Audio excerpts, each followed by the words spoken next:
Прямая линия Путина состоится в полдень 19 декабря. Информацию о дате и времени подтвердили сразу 3 источника в Кремле. Также сообщается, что буквально на днях откроются колл-центры для приема вопросов населения. Подчеркивается, что мероприятие будет совмещено с большой пресс-конференцией.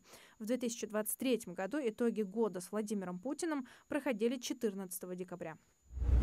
В ходе планового обследования лесного массива Сунжинского района исполняющий обязанности министра природных ресурсов и экологии Микаил Мизеев и сотрудники Сунжинского лесничества обнаружили незаконную вырубку лесных насаждений. Кроме того, при обследовании прилегающей территории лесного фонда, где была зафиксирована незаконная вырубка, задержан трактор с прицепом, груженным различными видами древесины. В настоящее время устанавливается причастность владельца транспортного средства к незаконной вырубке.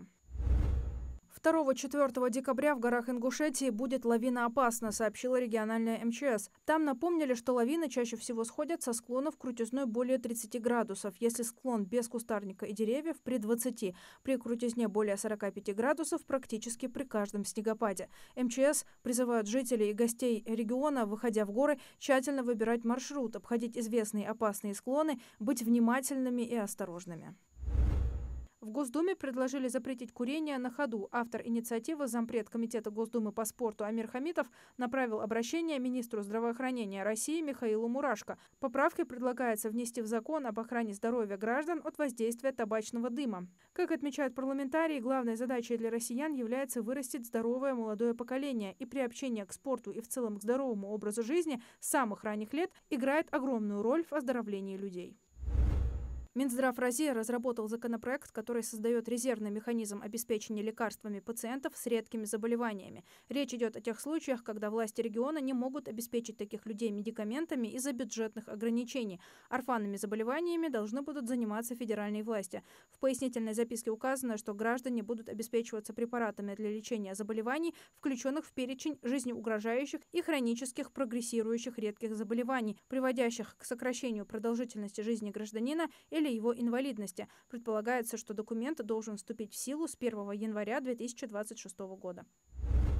Срок уплаты имущественных налогов физических лиц в России истекает сегодня. Собственники земельных участков, недвижимого имущества и транспортных средств должны оплатить налоговые уведомления до конца этого дня. Начиная с 3 декабря на неуплаченные суммы налоговых платежей ФНС вправе начислять пени. Налоговые уведомления можно найти в личном кабинете налогоплательщика на сайте ФНС, в приложении «Налоги физических лиц» на портале госуслуг. Налогоплательщикам, которые не пользуются электронными сервисами, ведомство рассылает уведомления в традиционном бумажном виде. Кроме того, в текущем году банковским вкладчикам впервые начислен НДФЛ по их вкладам, если общая сумма полученных процентов по всем депозитам за прошлый год превысила 150 тысяч рублей.